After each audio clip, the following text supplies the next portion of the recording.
Okay, we're back with Matt Malkus, Superintendent of the Trinidad Union School District. And in the previous segment, we were talking about access to technology as far as you were talking about one-to-one devices and access and things at home.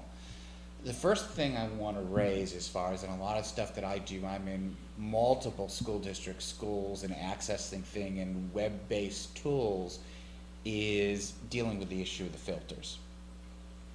Is that, there's probably this small number of subscription services, but there's an awful lot of those filters in districts where the tools are available, but they're blocked.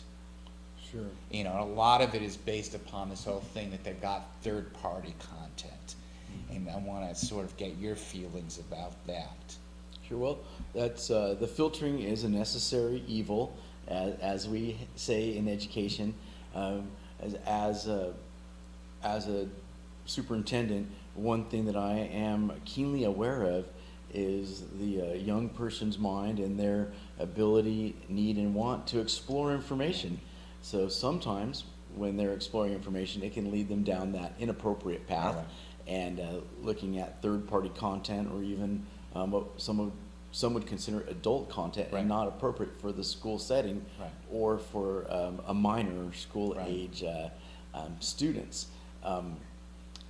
With all that said, the filtering does help us keep students on track with a very narrowed focus on research and information that they have access to. But I do agree with you.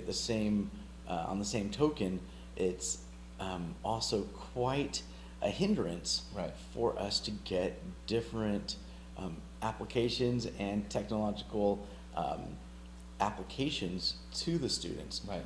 Just for example, coming up with a research paper and then asking the students to come forward with examples of what they're studying, and they look for a video, and just to name one popular source of videos would be the YouTube application format, and we have that blocked for Right. students in our school district, because that is such a wide open search engine that students quite often stumble across things by accident, Right. not even on purpose, Right. Right. that are inappropriate Right. for school. And then, of course, once that happens, it can detract from the whole lesson, and the teacher instructional strategies and staff that are using this have to refocus the entire group and basically start over again. It can really be a hindrance. So yes, it's the filters are a necessary evil. How do we open them up, or how do we get other private companies to play ball with schools and have student access with their own filters? Right.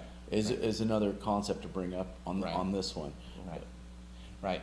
One of the things that I remember the first time I attended a California League of Schools Technology Conference, when the internet was just coming in and they were just beginning to develop filters, is the presenters basically said blocking and filters, it was going to be a losing war of attrition. And it was more of, as you talked about, the digital citizenship in the monitoring. And we do have now the technology where students with individual logins, you can monitor. And my feeling is, instead of a lot of the stuff filtering out, is you have flags. And if you've got a kid going to something that's been flagged, then you've got, it dings to somebody, and then you take appropriate response to it.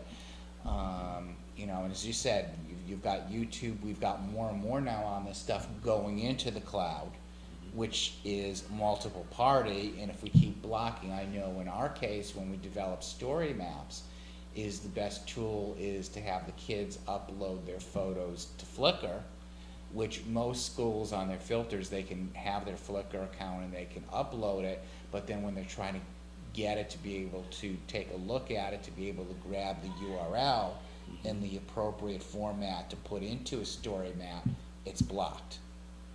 Right.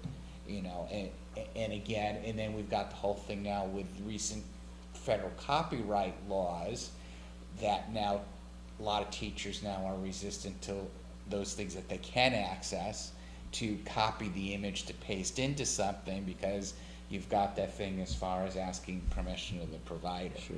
So we've got a lot of things that go contrary.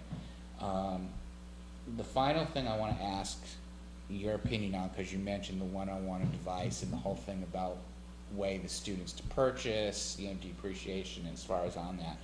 And after observing the Los Angeles Unified School District and making these devices for schools with all those filters and everything else drives up the cost. Sure. And I've sort of seen that, and as far as advocating is, rather than putting it on the shoulders of the K-12 public schools to provide those devices, is to build in with, say, the state income tax system with a voucher based upon income with providers, and then getting the schools out of that business of monitoring and policing, and knowing that then the kids have the option to have a voucher, their families, to get a device which is age appropriate. So, like, your thoughts on that idea? Sure, yeah, that's an interesting idea, Mark. I would personally really be happy with being out of the business of providing technology to students and having families be responsible for their own. Of course, it comes down to, well, what happens if someone downloads a virus and then their device isn't working any longer? And, well, we do have our own tech team here in our district that takes, and a tech director who takes care of bringing all the devices back in, wiping them clean, and starting over year by year. To put that on families as well, that's another maintenance piece, but it comes with owning technology and maintaining technology. I think you really hit on the head when you bring up that concept of digital citizenry. And there's business applications, there's time and place reality for business type environments and work, and there's time and place reality for play, and separating those two in the digital world is also really important, especially when we're talking about schoolwork and production and academic achievement for our students. So the whole filtering and screening and onus of that responsibility being on the district, because of the federal and state money tied to it, is one that I don't see us getting away from anytime soon. But it's something that I think we can definitely work towards, and find some ways. And there's a lot of programmers out there, and there's a lot of people out there that can develop an app that could be just for school use. I'd love to see that. Right. Matt, I thank you very much. It's been enlightening, and I'm sure those who watch this will find a lot of our discussion enlightening. Thank you very much. Thanks, Mark. Good to see you, as always. Yeah.